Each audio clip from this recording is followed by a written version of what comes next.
Hey, this is Scott Wainscard with Harvest Tec. Just wanted to go over with you the way that for these igniter setups for the DoSim 720. So what you're looking for is setting these electrodes to the tip, making sure they're set correctly. While you've got this off, you also want to check on the tip itself. Try not to scratch this surface. Make sure that it's clean and free of distortion.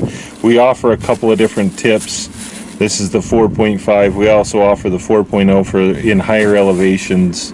I'd say probably above 5,000 feet, you're going to want to go to the smaller tip to burn a little less fuel.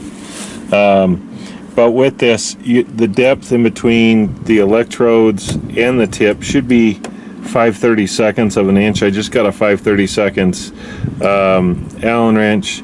Check that. Make sure that you're pretty close there.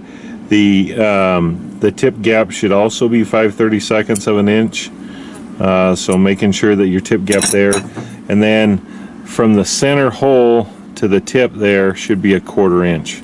If you need to adjust those, you can use this screw right here, loosen this up and reset those. Beckett also provides this tool to show, so if I'm looking at we're running on DC voltage, so you'll want to line this up the center of the hole to this tip right there, and it should give you the depth and also the width.